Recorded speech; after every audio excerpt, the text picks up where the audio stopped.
The flashlight beam cut a trembling path through smoke so dense it felt alive, pressing against Claire Dawson's mask and lungs. She had been on the job for barely 6 months, and nothing in training prepared her for a barn fire at midnight, walls glowing like molten steel. Every creak overhead sounded like a death sentence waiting to fall. Then came the sound that stopped her heart.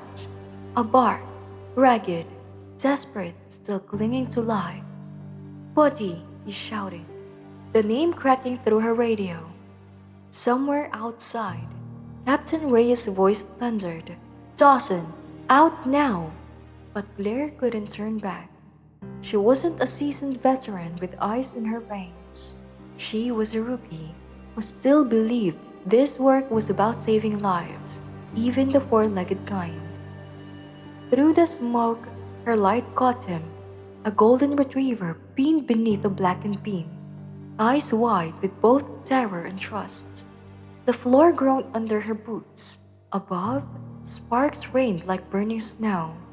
Every instinct screamed at her to run, but she surged forward anyway, because in this moment, between fear and fire, between obedience and heart, one question blazed hotter than the flames. Could she reach him before the roof gave way? When family isn't defined by rules but by love, how far would you go to protect yours? Comment below and subscribe for more powerful stories. 3 hours earlier, Claire Dawson was just another rookie trying to prove she belongs. At 23, she was the youngest member of Millbrook Valley's volunteer fire department, and the one everyone worried about, not because she lacked skill. Claire had nailed every drill, could don her turnout gear in record time, and had the kind of focus in training that instructors dreamed of. No, their worry came from something harder to measure, a softness, an unwillingness to look at emergencies like puzzles or statistics. Claire saw faces. She saw fear. She saw stories. "She's got heart," Captain Miguel Reyes admitted whenever the others muttered doubts. "But a heart without discipline gets people killed." Reyes knew. He had fought fire for 26 years, had carried bodies from homes when rookies hesitated, and had seen compassion turned into fatal mistakes. He liked Claire, saw her drive, her potential, but he also knew the fire ground didn't bend for idealism. It hardened or broke you. Claire didn't want to be hardened. She joined to help, to matter, to save lives in a world that often made little sense. But for her, lives didn't stop at human. Every creature pulled from wreckage, every animal reunited with its person, every spark of hope, those were victories that kept her going. The truth was, this belief came from fire too. When Claire was 12, her family's home caught fire. Her parents had made it out. The firefighters had pulled her brother to safety, but Max, her golden retriever, had been left inside. The memory haunted her in flashes. Orange light swallowing the hallway, the smell of melting plastic, and one last muffled bark that vanished into smoke. She had begged them to go back, but the captain's words were final. "We save who we can, kid." Pets aren't a priority.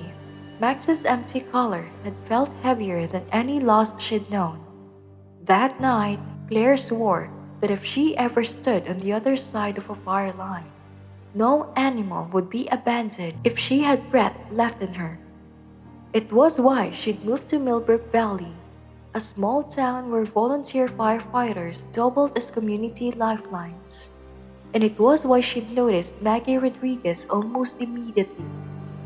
Maggie had worked her 100 acres longer than Claire had been alive. Tough, weathered, sharp-tongued, she seemed made for the same iron as the fences that lined her pastures. But her heart belonged to Buddy, a border collie mix she'd rescued half-starved in a winter morning. With Maggie's scare, Buddy had transformed into her shadow, her herder, her guardian. He was more than a pet. He was her partner, her anchor against the silence of the ranch. Dogs get more sense than most people I know. Maggie liked to brag, and in Millbrook everyone agreed. Claire had befriended Maggie 6 months ago, visiting on off days, helping with odd chores, and letting Buddy curl against her boots. Their bond was unexpected. The rookie firefighter with too much heart and the rancher who lived by grit. But it made sense. They both knew what it was to fight for something fragile. Ethan Walsh, Claire's childhood friend and fellow firefighter, noticed it too. He'd known her since they were 10, had watched her change headlong into every cause like a storm. He admired her stubborn hope, but he also feared it. "You can't save everyone, Claire," he reminded her after one long night shift, when she stayed behind to check on an injured stray they pulled from a ditch. "And you definitely can save every animal in the country." Claire only smiled, that infuriating smile that said she'd already made her choice. Ethan had shaken his head, half in admiration, half in dread, because he knew one day his heart would push her farther than training allowed, and when it did, the fire wouldn't care that she meant well. Tonight, he's about to find out. The call came at 11:47 p.m., splicing through the quiet with a burst of static and urgency that froze every muscle in Claire Dawson's body. "Structure fire, 211 County Road 18. Fully involved barn. Livestock in danger. Multiple units requested immediately." Her stomach dropped like a stone. She didn't need the address repeated. 211 County Road 18 belonged to Maggie Rodriguez. The cab of Engine 3 jolted as they sped down the rural road, tires chewing gravel and asphalt. Claire sat rigid, her helmet cradled in her lap, staring out the window at the glow swelling on the horizon. It grew brighter with every mile, pulsing against the night sky like a heartbeat. Each flicker painted her reflection in the glass with ghostly orange. Behind her, Captain Miguel Reyes's voice carried a steady authority as he rattled off assignments. He sounded calm, almost detached, like someone who had fought too many fires to let emotion creep in. "Walsh, water supply. Patterson, ventilation. Dawson, you're with me on containment. Nobody goes inside that structure. Barns go up fast and come down faster. Our job is to keep it from spreading to the house and other buildings. Clear?" "Yes, Captain." Voices echoed in unison.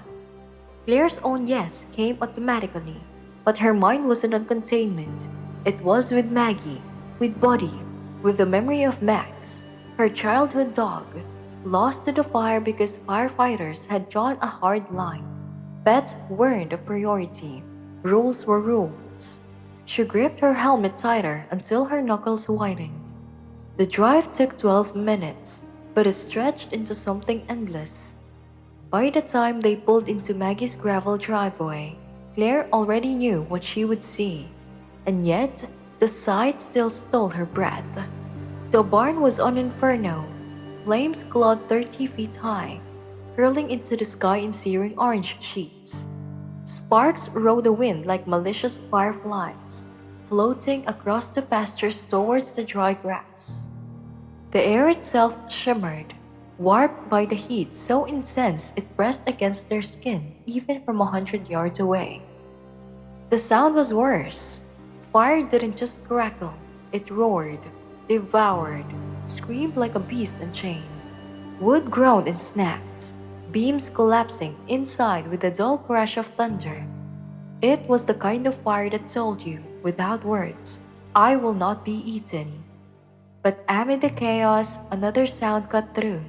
A bark, high-pitched, desperate. Claire's heart stuttered. Her eyes swept the scene and found Maggie near the paramedic truck. Her face was streaked with soot and tears. her hands trembling as she wrung them together. The second Claire stepped off the engine, Maggie lurched forward, desperation etched into every line of her body. "Where's Buddy?" Claire shouted, already fearing the answer. Maggie's voice cracked like dry wood. "He ran back in. I got the sheep out. Thought he was behind me, but he went back. Maybe to find the others? Maybe God, I don't know. But he's in there, Claire. He's still in there." The world tilted. For a second, Claire couldn't breathe. She stared at the burning barn, at the orange light swelling against the night, at the roof sagging under its own weight. The protocol was clear. The rule was carved in stone. No firefighter entered a fully involved structure for an animal. Not ever. Not even for Buddy. "Please." Maggie grabbed her arm, nails biting through the turnout sleeve, voice breaking with a rawness that could shred steel. "Please, he's all I have. He's my family. He's everything." Captain Reyes appeared at Claire's shoulder, his presence solid, immovable. His voice was calm but final. "I'm sorry, Maggie, I am. But that building's gone. We can't risk human life for..." "For what?" Claire snapped, surprising herself with the sharp edge in her tone. "For a family member? Because that's what he is. That's what Buddy is to her." Reyes's eyes softened, but his words didn't bend. "Dawson, host line now." The command hit like a hammer. Claire turned away, throat thick, vision blurring as she forced her hands to unroll the hose with mechanical precision. Every movement felt wrong, every second stretched. And then the bark came again, fainter now, ragged, but still fighting. Claire froze. It wasn't just Buddy's bark she heard, it was Max's. The fire became that night 12 years ago, her home ablaze, the bitter stench of burning insulation, the orange glow searing her eyes. She was 12 again, standing helpless as men in turnout gear told her they had done all they could, that Max couldn't be saved. She had begged them, screamed at them, but Rose had mattered more than love, and Max had died alone. The hose slipped from her hands, hitting the gravel with a muted thud. "Claire?" Ethan Walsh's voice broke through the roar. He had seen the shift in her eyes before anyone else. The dangerous glint of decision. He knew that look. He had seen it since they were kids. The moment she decided something mattered enough that nothing else did. He moved quickly, stepping in front of her, reaching out. "Claire, don't. Think about what you're doing." She shook her head, trembling. "I can't let it happen again, Ethan, not again." He caught her arm, gripping hard. "If you go in there, you could die. Do you understand that? You'll burn before you even reach him. Maggie doesn't need 2 funerals tonight." For a second, his grip and his words anchored her. For a second, she almost stayed. Then, another beam inside the barn collapsed with a deafening crash, sending up a fountain of sparks. Buddy's bark followed. Then, strangled, almost swallowed by the fire. The sound broke something inside her. Claire ripped her arms free. Her voice was raw, choked with conviction. "Then, I'll die trying." "Claire!" Ethan shouted, lunging to stop her, but she was already moving, roots pounding across gravel towards the doorway of flame. Rhea saw it too late. Maggie gasped, hands covering her mouth. The barn groaned like a dying creature, timbers twisting as fire chewed its bones. And Claire Dawson, rookie firefighter, too much heart, too little fear, ran straight into the fire. Time fractures into shards the instant Claire's boot hit the barn floor. Heat punches her chest like a hammer, searing through her gear. The smoke is so thick it feels alive, flowing into her throat, swallowing her flashlight beam whole. She can see. She doesn't need to. Buddy's bark slices through the roar, faint but desperate. pulling her forward like a lifeline. Behind her, voices stir at the edges of the inferno. Reyes is screaming her name, Ethan shouting, Maggie is sobbing. Their warnings blur into static. Rules don't matter now. 12 years of regret are steering her feet, dragging her deeper. The barn is unrecognizable. Claire has sat on these hay bales, patched these walls, laughed here while Buddy prowled the aisles. Tonight, it's a labyrinth of fire. Flames devour rafters like teeth chewing bone, and every step feels like trespassing inside a dying giant. Then she sees him. Buddy is pinned beneath a falling beam, hindquarters strapped. His eyes catch her light, wide, terrified, but shining with absolute trust. When he sees her, he tries to wag his tail, a broken little thumb against the burning floorboards. Claire drops to her knees. I've got you, boy, I swear. The beam is massive, slick with ash, hot enough to sear her gloves. She heaves once, twice, every tendon screaming. The beam barely shifts. Above, the rafters groan and buckle, sending sparks raining like molten stars. One lands on her shoulders and hisses. She doesn't stop. Buddy whimpers, then, unexpectedly, tries to crawl towards her. He digs his paws into the floor, straining forward even as the beam crushes him down. Claire's heart lurches. He is helping her, trying to rescue himself to rescue her. She throws her shoulder under the timber, legs driving upward, a guttural cry tearing out of her throat. The beam rises an inch, two. Body scrambles. Then Claire's strength gives out. The wood crashes back, the sound like gunshot. Her breath falters. The regulator sputters. Black edges creep into her vision. Buddy licks her suit-strict glove as if urging her to hold on. His fate is unbearable. The barn convulses. A support beam splits with a scream of metal. The floor beneath her boots shifts, sagging towards collapse. She knows she's seconds away from being buried alive beside him. Claire curls her fingers around Buddy's collar. Not again, she chokes. I won't leave you. Then, with a deafening crack, the roof above them gives way, and the world comes down. Axes tore through wood as Captain Reyes and two other firefighters smashed their way in, silhouettes against the backdrop of flame. Ethan appeared with a charged hose line, blasting a stream of water that hissed and spat against the inferno. Claire! Ethan's voice cut through everything. Hands seized her, strong, practiced hands lifting, carrying, dragging her towards the breach. Another set scooped Buddy up, cradling him like a child. They burst out into the night air just as the barn gave its final groan.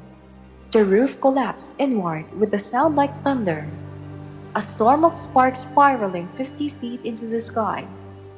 The barn that had stood for 60 years was gone in seconds, swallowed whole, but Claire and Buddy were alive. The scene outside was a storm of chaos and relief. Paramedics swarmed, neighbors clustered, water arched into the night from hoses. Claire lay flat on the ground, an oxygen mask pressed into her face, her body trembling with shock.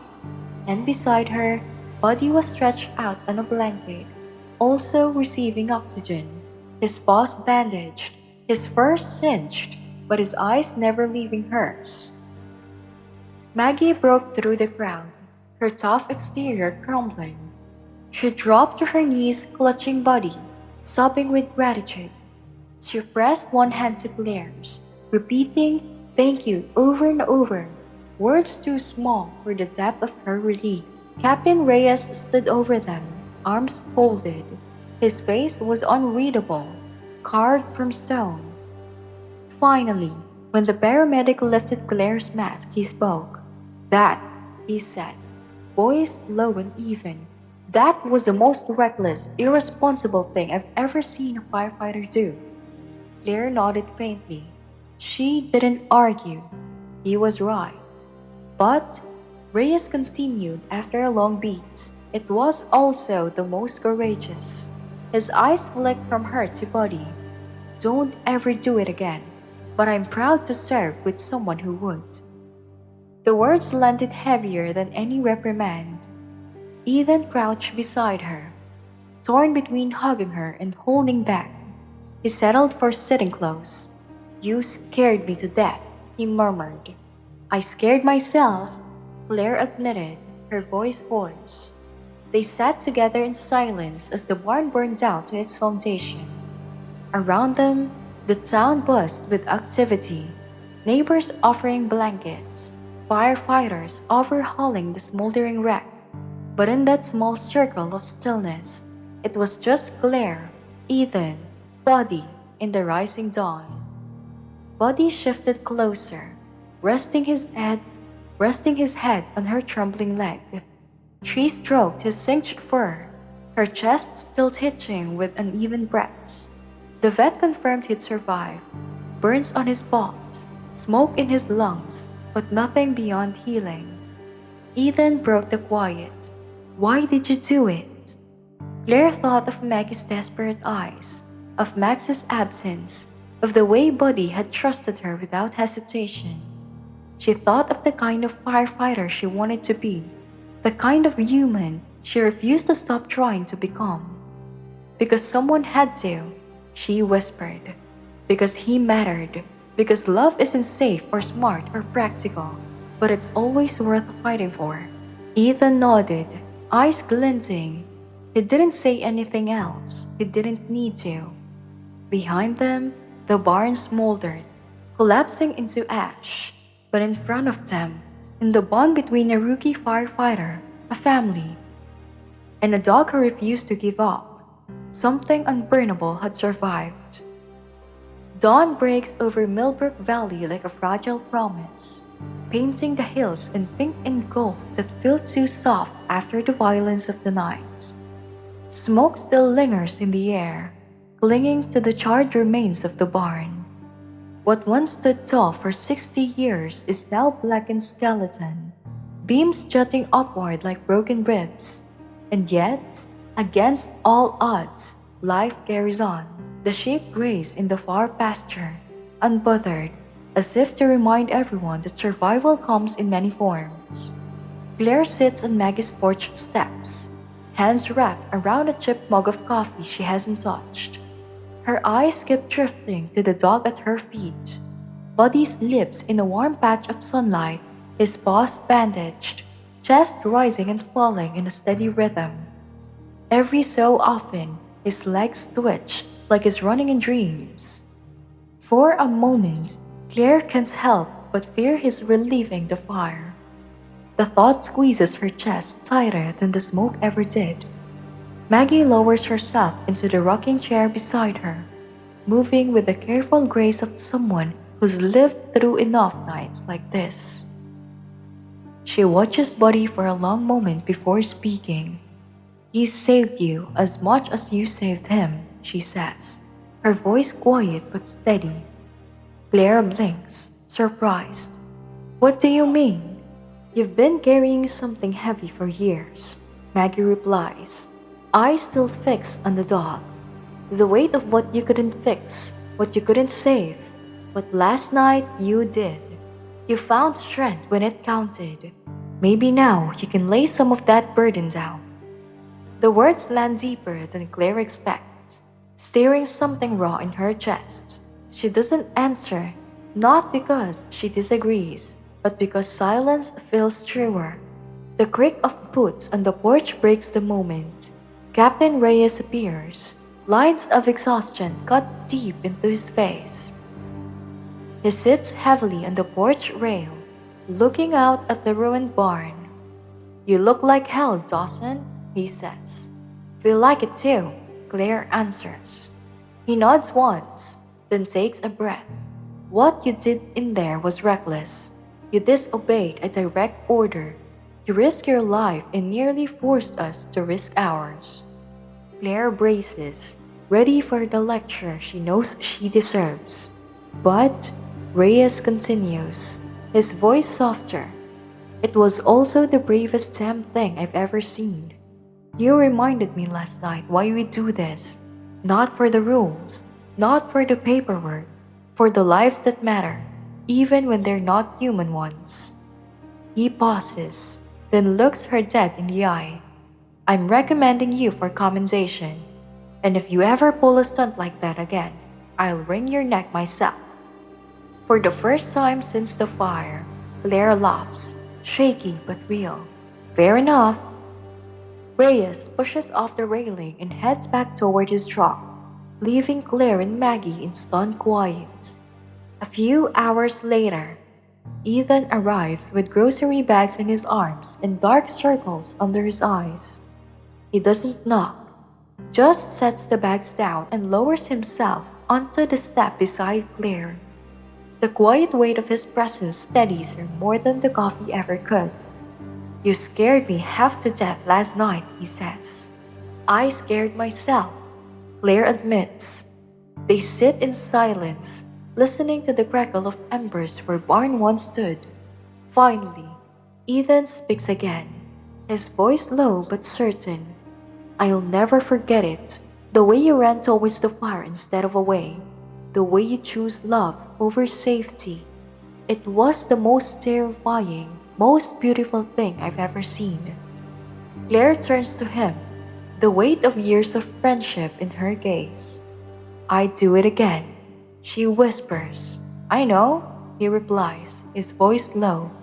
That's what scares me, and that is what makes you a great firefighter. The words hang between them, steady and unshakable. Claire lets them sink in, not as something new, but as a truth she finally allows herself to believe. Buddy steers then, dragging himself upright to rest his head on Claire's knee. His brown eyes are the same ones that met hers in the fire, filled with faith that she would come.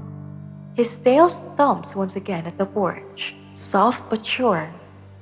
Claire strokes his fur, glancing out at the valley.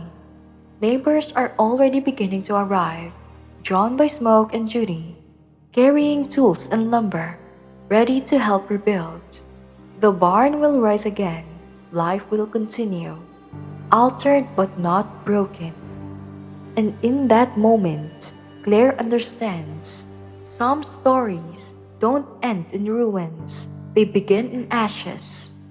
She takes a long breath of morning air, smoke and sunlight mingling in her lungs. For the first time in years, she feels light. Because when the fire came, she didn't run away. She ran towards it. And love, reckless, impossible love, was enough to carry them all home. Everyday heroes are all around us.